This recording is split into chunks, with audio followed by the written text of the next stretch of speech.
This is Story Recapped. Today I'm gonna explain an action, drama, fantasy, thriller, and western film called Jonah Hex. Spoilers ahead, watch out and take care. During the American Civil War, a Confederate man named Jonah Hex fought under Quentin Turnbull's command. At the time, war made him feel that he was fighting for what was right, but he eventually realized that he was wrong. One night, Jonah wakes up and finds himself bound while his family is captured. Turnbull notes that his son, Jeb, was brave until Jonah murdered him. Jonah urges Turnbull to punish him, but he stresses that his family is innocent. Still, Turnbull notes that Jonah took what he loved. Therefore, he intends to return the favor. With his family inside, Turnbull's right-hand man Burke burns down their house. Jonah weeps as his family dies, but regains his composure in defiance. Before leaving, he brands Jonah's face with his initials, QT. Jonah is left tied up for days until Native Americans revive him with mystical powers. As a result, Jonah is both present among the living and the dead. He possesses the ability to revive and converse with the dead temporarily. However, Jonah doesn't get his chance for vengeance as Turnbull soon dies in a fire. As a result, he directs his aggression by taking the role of a bounty hunter. Years later, Jonah rides into a town with 3 unconscious fugitives tied to his horse. He delivers the fugitives to the town's sheriff. When the sheriff identifies who Jonah is, the onlookers decide to close their doors in fear. The sheriff complains that there are 4 members of the wanted gang, not 3, so Jonah tosses a bag to him, and when he looks inside, he stifles a vomit. Jonah explains that it's all he could bring from the 4th member. He asks for his reward, but the sheriff refuses, and his officials pose to draw their guns. Jonah notes 5 coffins prepared, understanding that the deal was a fake to begin with. The sheriff orders his men to execute Jonah, but he unveils 2 Gatling guns on his horse that rain bullets on them, then shoots the sniper hiding at the bell tower. Upon defeating his opponents, he takes his reward from the sheriff's body along with his badge. Noticing a stunned man watching him, he pins the sheriff's badge on him before getting on his horse. Before leaving, however, Jonah shoots a lantern, letting its flames engulf the sheriff's station. Meanwhile, a Union train travels with guards and passengers. The passengers notice bandits on horseback riding to match their speed, so the guards calm the passengers. Unbeknownst to them, Burke is preparing a bomb ahead on the tracks. Suddenly, a few of the guards mask themselves and shoot the others. The bandits board the train, holding passengers at gunpoint and revealing dynamite strapped to their bodies. The bandits then unlatch the passenger car from the locomotive, separating them. Once the locomotive passes, Burke triggers the explosives, destroying the rest of the train cars. President Grant learns about the train incident and that Turnbull faked his death and plans to continue his ploys. Grant figures that Turnbull intends to attack during the 4th of July. He recounts how Turnbull attacked the innocent to strike fear and make the public tear down their own government. Lieutenant Grass adds that Turnbull took something from the train and broke into the U.S. Armory in Virginia. Hearing this, Grant assumes that Turnbull intends to build a weapon, so he orders his men to find Jonah, knowing that he was the one who turned Turnbull's gang to the authorities before. In a brothel, a woman named Lila threatens an overly attached client with a gun to convince him to leave. Afterward, Jonah knocks on her door, so she invites him in. The two spend the night together, and Lila implies that he cares about her, which he denies. Instead, she confesses that she worries about him. She flirtatiously kisses his gunshot wounds before kissing him. The following morning, Lila warns him that the officers will come for him since he killed some lawmen. Jonah contends that none of the men from the previous town were lawmen. Still, he declares that he'll just move on, and Lila is pissed that all she does is wait for him. She insists on joining him, but Jonah warns that there's no future with him. As he gets ready to leave, officers barge into the room and announce that the president demands his services. Jonah refuses, but when the officers mention that Turnbull is alive, Jonah's thirst for revenge awakens. Later that day, Jonah meets Grass, who isn't happy about hiring his services. Still, he reveals that Turnbull and his gang are heading to Springfield, Georgia. This information came from one of Turnbull's men, whom they captured from the train incident. The informant died during the interrogation, but Jonah insists on talking to him. Jonah approaches the corpse and resurrects him with a touch. He explains to the man that he's dead, but he brought him back to life with his strange ability. However, the man starts burning up, and Jonah explains that it's the sun's effect on the resurrected. Jonah notes that the dead can see what's happening to the people they knew when they were alive, so he asks for information on Turnbull. The man, however, never met Turnbull because he was recruited by Colonel Slocum. Recognizing the name, Jonah takes some dirt and places it on the man's head to ease his pain. However, However, the man starts hearing hellhounds who have come to take him. Jonah then releases the man, turning him back into a corpse. With this information, Jonah heads to South Carolina. Along the way, he recalls how he cut off part of his face with an axe to remove Turnbull's initials from his face. Meanwhile, Turnbull visits a wealthy aristocrat named Edelman Lusk. Turnbull demands information from Lusk in exchange for profit, but Lusk notes that he'd already given him top secret information and cannot give him more. Turnbull chokes him with his cane, threatening him that he must choose wisely to ensure his spot in the new country Turnbull intends to build. With no choice, Lusk divulges the location of the final component for Turnbull's weapon. Turnbull's men soon retrieve orange chemical orbs and kill all the guards on site. On the same night, Jonah reaches Slocum's fight tent. Two gladiators fight to the death while spectators bet on them. Just as the contestants enter the ring, Jonah pins Slocum to the wall, asking where Turnbull is, but the latter insists that Turnbull has died. Slocum advises him to let it go, reminding him that he killed his best friend for honor. He berates Jonah for his betrayal, noting that they could have won the war if not for him. Slocum offers that they have a second chance to take over the country, but Jonah wants to kill him instead. Slocum orders his men to toss Jonah into the ring, so Jonah fights them and tosses Slocum into the ring instead, where his own gladiator kills him. Jonah leaves and strikes the men tormenting a dog, allowing it to fight back. This causes one of the men to drop a torch, which burns down the fight tent. Jonah rides into the night with a dog following him. They reach a cemetery where Jonah visits the grave of Turnbull's son, Jeb. He digs up the grave and revives him. The revived Jeb attacks Jonah and pins him down. Jonah hits him with a shovel, causing him to revert back into a corpse. Jonah revives him again by pinning him to the ground and tells him that he'll let him stand if he promises not to attack again. Jeb accepts, so Jonah pulls him up. Jonah asks for Jeb's help, but the man reminds him that he killed him. Jonah argues that Jeb drew his gun at him, but Jeb defends that Jonah disobeyed. Jonah stresses that his father wanted to burn down a hospital just to make a point, yet he still apologizes for killing Jeb. Jeb notes that he'd been watching both Jonah and his father, seeing that they're becoming the same monster. However, knowing what his father will do, Jeb tells Jonah that Turnbull is in Fort Resurrection. Jeb returns to his coffin but warns Jonah to avoid death for as long as possible because the afterlife has plans for him. Jonah releases Jeb, and he returns to his eternal rest. The following day, Lila finds her clingy client in her room, who reveals that he told the officials where Jonah is to keep him away from her. He also bought Lila from her employer, so he stresses that he owns her. Lila refuses and fights back. She grabs a knife from under her bed and stabs him. Meanwhile, Jonah visits an armorer named Smith. Smith presents him with his new line of weaponry, including a pair of pistol crossbows. Smith learns about Jonah's mission from the president and notes that Jonah hated working for the government, so he questions why he's fighting now. That evening, Jonah kills the guards at Turnbull's hideout. He then enters and finds several blueprints of the weapon. At the same time, Turnbull and Burke marvel at their new weapon. Turnbull recounts how Eli Whitney worked for the US military projects, practically inventing modern warfare. The military then asked Whitney to invent a nation killer, but after Whitney designed the weapon, the military was too afraid to build it. Turnbull, however, isn't afraid and intends to use the weapon soon. As he makes his way out, Jonah encounters Turnbull. The two lock eyes before Jonah brandishes his new weapon. Turnbull's men intervene, allowing him to escape. Jonah's pistol crossbows launch dynamite rounds onto his enemies, creating explosions after another. When he's out of dynamite rounds, Jonah picks up a rifle before searching for Turnbull. Jonah sees Turnbull leaving, but Burke shoots him. When Burke checks the body, however, Jonah is gone. Burke commands the surviving men to search for him, and they find Jonah gunning down their comrades. His men open fire, but Burke stops them as they're surrounded by explosives. Instead, he corners Jonah and holds him at gunpoint. Jonah then shoots a box of dynamite, but it doesn't blow up. Burke scoffs at his helplessness before picking up the bundle of dynamite that Jonah shot. When he turns, Jonah is gone again. Jonah crawls away quietly and whistles for his horse. The horse arrives, allowing him to escape. The next morning, Burke recounts how they shot Jonah several times, but he didn't die. Accepting that Jonah can't easily be killed, Turnbull orders Burke to bring him something Jonah cares about to lure him. With several gunshot wounds, Jonah grows weaker as his horse and dog watch over him. He hallucinates rising from the soil and beating Turnbull to the ground. However, Turnbull shoots back, and Jonah collapses in reality. Soon, Turnbull fires fires the weapon at a peaceful village. The cannonballs land on the soil quietly, but as the public exit the church, Turnbull launches one of the orange orbs, which triggers the rest into exploding, decimating the village. Meanwhile, Burke visits Lila. He brandishes a blade, but she swipes it away and slaps him. Burke slaps her back, beats her, and takes her away. On a field, the dog tries to wake Jonah, but to no avail. Shortly after, someone drags him away. In their tent, a group of Native Americans chants as they heal his wounds. During this, Jonah dreams about the night Turnbull killed his son and wife. Seeing their deaths again, Jonah writhes, and a crow comes out of his mouth. He suddenly gets up, fueled by rage. After regaining his strength, he sends a message to Washington, informing them of Turnbull's intention to destroy the city. That night, Jonah secretly makes his way into Turnbull's Confederate ironclad through the dock. Meanwhile, Lusk shares his hope that Turnbull will succeed, because he'll be hanged if he doesn't. Turnbull abolishes his fears by shooting him in the back. Jonah watches Turnbull's men, but Burke drops on him. The two engage in a fistfight, but Jonah loses sight of Burke. Soon, Burke hits him with a plank and swipes his gun away. Burke evades Jonah's attacks, causing him to tumble. Burke then creates a torch to strike him, but Jonah avoids it and pins him to the wall. Burke kicks him off, so Jonah throws a lamp at him, then dodges his attacks. However, Jonah is eventually pinned down. Burke ridicules his facial scar as he prepares to stab him, so Jonah wets his hand with spilled oil from the lantern, ignites it, and punches Burke. He then directs Burke's head into the ship's spinning rotor, killing him. Unsatisfied with his vengeance, Jonah revives Burke, letting him burn as a corpse, and punches him into ashes. On the ship, Turnbull gives a speech to inspire his men into bravery. The men cheer him on while Jonah prepares to shoot him. However, Turnbull sees him and holds Lila at gunpoint to force Jonah to surrender. Jonah surrenders his weapons and gets knocked out. Soon, Turnbull's men prepare to attack while Jonah and Lila are chained in the cargo. As Jonah plots their escape, Lila picks her handcuffs with a needle and unlocks his. Lieutenant Grass discovers Turnbull's ship and demands that he surrender. Instead, Turnbull reveals his cannon and fires at their warship. He then detonates the cannonballs with the orange orb, obliterating the ship.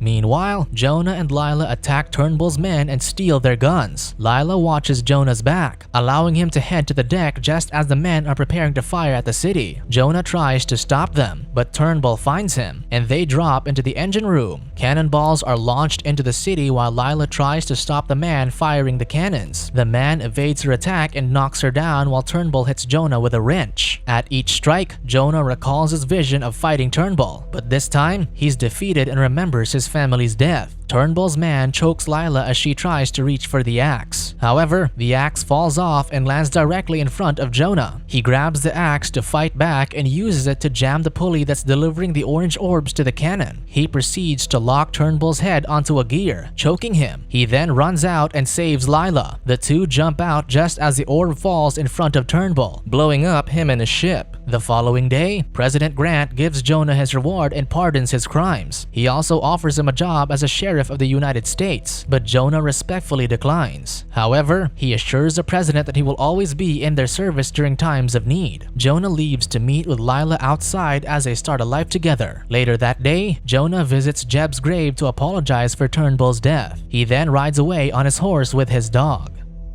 Subscribe to watch more videos like this. Turn on notifications.